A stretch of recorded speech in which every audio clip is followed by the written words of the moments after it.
What's up, guys? We got a day one. I tell you, just getting past the day one has got to be like the most difficult part of this stupid challenge. But then I guess it's continuing to win 10 days in a row, right? But we'll worry about that as we progress through things. On my very first attempt doing this a couple years ago, and really, I mean, scattered here and there, messing with it, but I've always kind of hated this challenge, to be completely honest. I made it to step nine. We repeated step eight. I wanted a lot of people, 1,000, whatever, $1,200, however, whatever amount that usually is. We were just doing two-leg money line plays, and it worked. It worked really well. Sometimes a three-leg. Sometimes I would do that plus 1.5. Like if there's like a minus 130 money line I really liked, I wanted some safety, do a plus 1.5, turn it into like a minus 200 to minus 250, and it works for that leg. Today, we're just kind of going back to the roots. We did it last time. We started to work, and then we had an upset with the Dodgers. We had an upset with, I forget, maybe the Braves. I don't know. But hey, here we are with the Braves again. I'm going to go with the Braves game two. They're already playing right now, so there shouldn't be any confusion with that. Braves game two, Houston Astros, obviously the only game on, plus 110, $10 to win $21. Then we'll turn around and roll that bunny back around. I wanted to lock it in now. As we get a little later on, I'll probably work on posting these a bit later just because you want to make sure you got all your bats and everything like that. We don't know, one of these guys might get hurt in this Braves game, but they just started out with 4 hits in the first inning. They're looking good. In fact, I had a version of a no-run first inning that was busted by Dylan Cease. A little surprised with it, but we move on. Fade and Randy Vasquez, though, man, he's been rough, and he hurt us last time. Well, at least in the podcast, I have 11:30 every single day.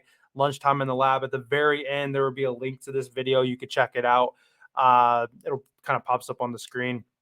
But 0-2, 6.32 ERA in 4 starts. He's absolutely shelled last time out against the Rockies of all teams. 3.2 innings. He gave up 5 runs in that game. In his 4 starts this year, he's given up 4 to the Rockies, 1 to the Cubs, 4 to the Rockies again, 4 to the Blue Jays. It's surprising that the one team he did pitch pretty well against was the Cubs, which realistically is the better team of that group. But I just don't see him holding on this Braves team. And we've seen them come out of the gates pretty hot here, like I said. 4 hits in the first inning in game 1.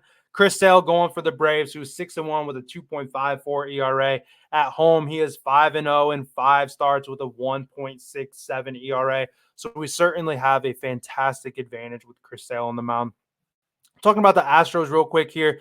Reed Detmer's been terrible, giving up 27 runs in his last 5 starts. He started off the year actually pretty good. And then since then, he's given up 4 runs in his last, at least 4 runs in his last 5 starts. In every start, however you want to say it. Like I said, 27 in his last 5 starts. Guys just been getting absolutely killed. You got Framber Valdez on the other side. 2 runs given up in his last 2 starts, going 7 innings pitched in both of those starts. On the year, he's 3-1 with a 2.95 ERA. The Astros still own the best batting average in the league. The 5th best on base percentage. I just don't see a spot where Detmers comes out and really shuts them down. I think he does. I think he's definitely not due for any sort of positive regression. I think in the beginning he was kind of pitching outside of his means. Now he's kind of come back down to earth. This Angels lineup, missing Mike Trout, missing some other guys due to injuries. I just don't see a spot where they outgun the Astros in this. I, in fact, like the Astros at minus 1.5. That's one of the podcast plays that I had up. But I'll pull it back up here. Braves, second game money line, Astros money line. We're taking $10 into $21.02, it looks like there. And then we're going to turn around and take that $21.02, flip that into possibly 42 and so on and so forth. And we move all the way up until we're at 10K or until I just really just get tired of doing this. Or if we lose, I continue to keep trying because I know I can do the stupid challenge. But here it is. Lock it up. Pull the slip up again. Like I said, in a spot here, one of the sides is subscribe to the channel. Another one is going to be to check out today's episode of Lunchtime in the Lab, which is live every single day at 11:30. If you haven't checked it out yet, please do me a favor to do that. If you have not subscribed yet, please do me a favor. I am on the path, the home stretch to hitting 1,000 subs. So help me out with that goal. I appreciate you guys, and hopefully we're back tomorrow.